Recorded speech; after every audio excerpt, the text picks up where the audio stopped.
I feel like us people with autism are more prone to stress than people without autism. Generally, if you have sensory overload, which when I was a child, mine was really bad. I am sensitive to change. I don't like it. I don't like having to change my habits, moving on with life, or stepping into the unknown. But I've learned that over the years, if I am to change and grow as a person and become better, then I've got to embrace change. Now, I've talked about embracing change a lot on my channel, and this time I'm going to tackle the topic from a stress perspective. So back when I was just starting out in life, I was 2 years old, and it was quite obvious that I had sensory overload. If there were loud bang sounds, I would be the most sensitive to those noises. And so 18 years ago, she got me an autism diagnosis, and I was diagnosed with Asperger's syndrome. And so as a little toddler back then, I was pushed into this world full of unknowns. I needed to develop the skills necessary to be able to cope with whatever challenges that life throws at me, whether that be a threat arises in some situation like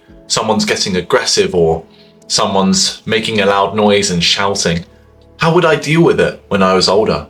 So the first thing I got was sound therapy when I was a little toddler. So I would be put into these sessions with a therapist and she would have all these instruments around her. And I don't remember much from these days, but I do distinctly remember one of my last sessions where she would sit opposite me and we'd have a drum in between us. And she would tap the drum and move it towards me and be like, "Do-do-do-do." And I found it quite exhilarating, somewhat in a scary way. And towards the end of the session, she would get closer to me and I thought I would get attacked. And I was just jumping back really surprised and somewhat scared because I didn't want to get caught. And I really enjoyed it. And I think that was a necessary first step in helping me to overcome my sensory overload, because the sensory overload caused me a lot of stress.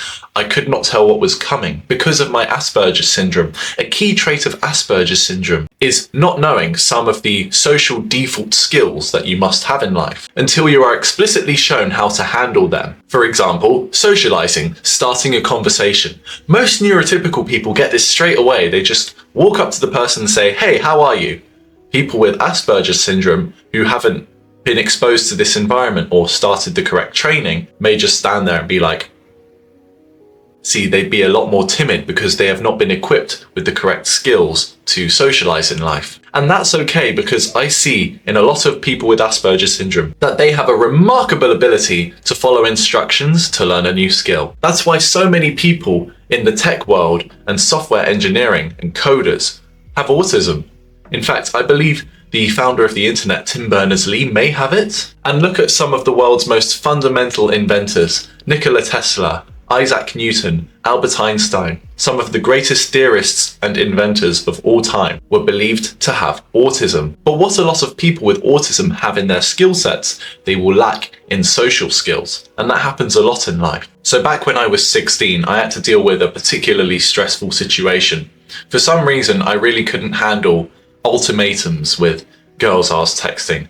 I had successfully at this point been in a relationship with a girl and we ended it, and I dealt with that fine.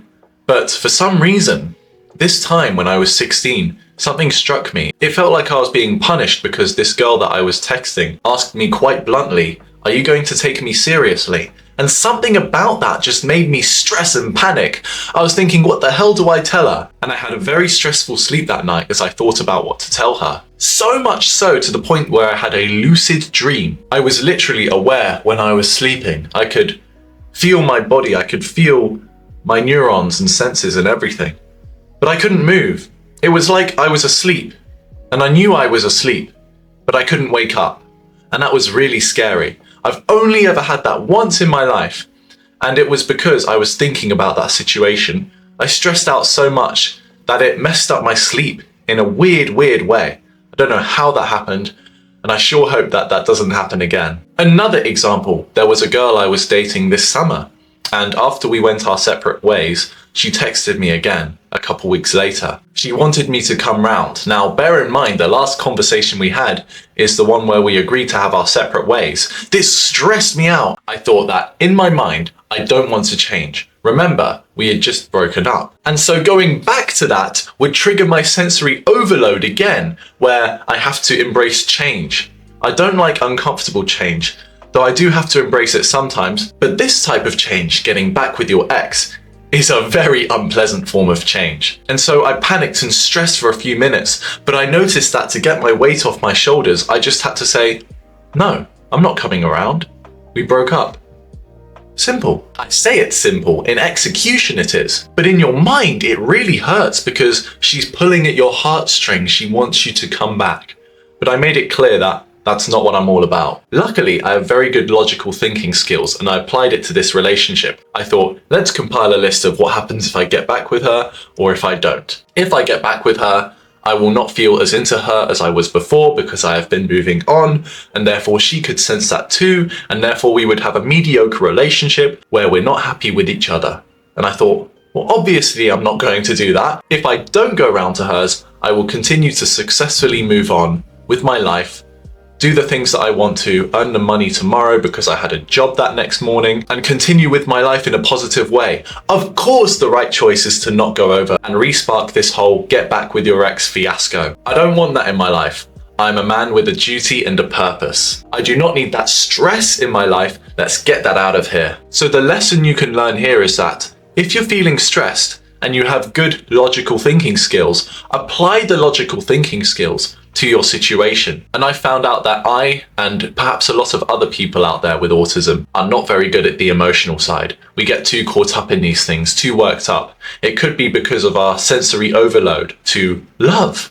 And it's just this almost foreign concept to a lot of us because for some reason, a lot of people with Asperger's, I've seen on r/Asperger's, they're not very successful in dating, and it's hard to see. I really want these people to feel more positive about themselves because it is possible to date with Asperger's. Just look at me. You just need to find a way. It may not be the conventional way, but it is certainly a way that will work for you. But first, you need to be able to manage your stress and channel it in a productive way. Instead of letting the stress get to your head and worrying in your chair or in your bed, as you cry yourself to sleep, instead channel it towards building your character. Going to the gym is a great example of this. It's great to see so many people get into it now ever since COVID. It became a big trend on TikTok to make gym content, and then it spread to the wider world. Channel your stress in different parts and see how your life will improve, both in your physical life and in your social life. I successfully managed some of the stresses that were holding me back in life, especially with my autism. And so I worked on channeling my stress in order to overcome my social difficulties, to the point where over the last 5 years, no one has been able to tell that I have autism